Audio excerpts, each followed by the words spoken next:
Good morning, fellers. So just an update here. We got this mess cleaned up. We got pretty much the whole thing cleaned up everywhere. Everything's pretty much back where it belongs. Did a lot of work yesterday.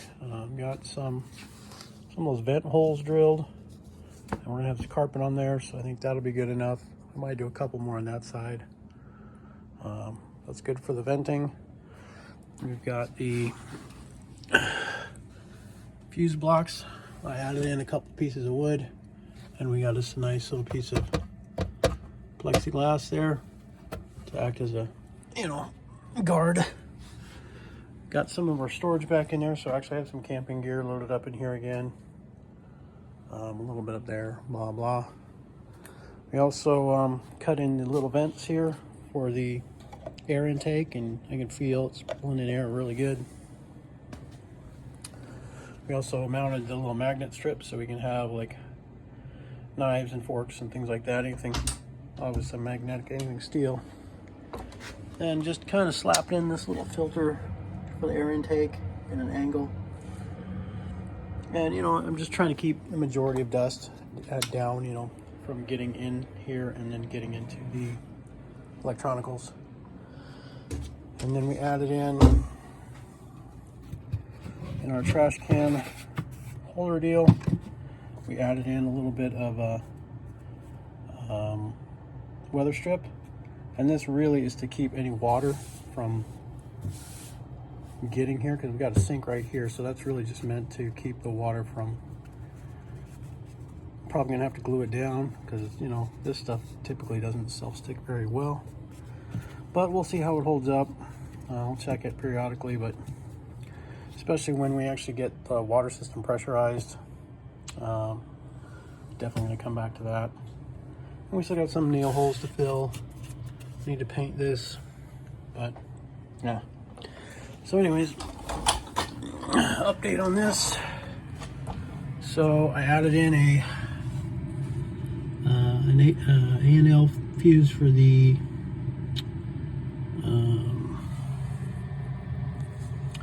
cheap Chinesium power supply, just to make sure, just in case, because these terminals here, the in-feed, are getting shared with the tow cable, and I keep debating on whether I should put in a tow cord enable switch. I keep thinking about putting in a relay there, but I'm thinking maybe that's a little bit overkill, because when am I ever going to have the tow cable and the truck running and connected at the same time I'm connected to shore power? I mean, pretty sure I can just remember, hey, don't be running on shore power and connecting your tow cable with your truck running. But if it does happen, I mean, it shouldn't be a big deal. I mean, this here, the truck is probably putting out, 14.5 volts, somewhere in that range, maybe 15 volts. And when we're at peak charging, we're at 14.4 anyway, but I'm kind of worried about the tow voltage because these are paralleled. The tow voltage back feeding into the power supply, so I definitely added in a relay back there. There's a little mini contactor. It looks at the 110, runs on the 110, so when there's 110 volt active from the switch here, obviously that means we're running on this power, and I want to shove this power over and around to the input of the DC-DC charger. But if that's not on, then this opens up, so if we were towing, then the tow voltage from the umbilical would be the only thing coming in here. And because this wire here, so we added in these, this wire here is basically seeing if there's voltage on the input, whether it's a tow cable or the Chinesium. So the Chinesium sparkles or the truck sparkles, either one is going to turn on our time delays. So our time delays, they're supposed to be adjustable, but they don't seem to be, because I've tried adjusting them. But as soon as they drain out, any day now, almost dead. And close enough. All right, so they have like a 7-second delay. This one here is connecting the DC enable input, so it tells this, hey, you're good to go. I wanted to delay that a little bit. And then this one here is for the fan. So this signal tells the fan to go, because it's basically saying, okay, we have voltage on the input, we're going to use this thing. So if we're using this thing, run the fan. Then of course this one, if we have solar input, this one comes on, run the fan. And then of course we have the manual fan switch if we really want to just test the fan. So that's pretty much it. And then I added in, for no real reason, I added in this switch here. This kills, so we still have the Chinesium sparkles going in, but this kills the enable signal from this side, so that this side still has live voltage from the Chinesium, but we're not letting the signal pass through yet, and it's keeping the fan off too. So that's just in case for some reason, you know, I want to, you know, use the 110, but I don't want to charge the batteries for some reason. I don't know. But I figured I would. And I didn't use the light on that one because that one's probably going to be left on all the time. Anyways, yeah, that's pretty much it. That's what we got done yesterday. Oh, and then this thing down here, I did add in the safety switch, and I put stickers all over it to remind myself, do not turn on this switch if we're connected to shore power. Because I did do a test yesterday with this cord being live from the shore power, because it's just simple wired, there's no contactor. And I might add the contactor someday, but the contactor's not there, so it's just all spliced together, all T-tap. So when the shore power is active, this cord here has hot 110 volt on the prongs, and I wasn't sure if that was good for this, and then I plugged it in with it hot, and it actually tripped the breaker right here, the fault, the GFCI. So I don't think it's good to do that. I think it's better to just have the switch. So you just got to remember, if you need to run the inverter, you got to turn this on and this on, which really is not a big deal. Pull out one of the drawers, pull out the bottom drawer, or just open up all the drawers and then just reach in real far. And I put this over here because someday we'll probably get a bigger one. So we've got a little room to expand. Got a few inches this way, and we've got lots of room that way. So that at some point, hopefully we'll get 1,000 watt and be able to run the coffee pot.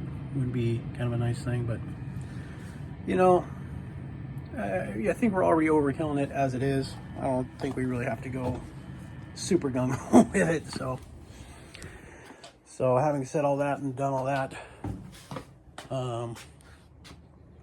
I think next, yeah, we're gonna need to just start on the structure, which frankly I'm a little bit scared about, because I keep thinking about different ways to do that, and I'm not sure what's the right way. And I see this flexing.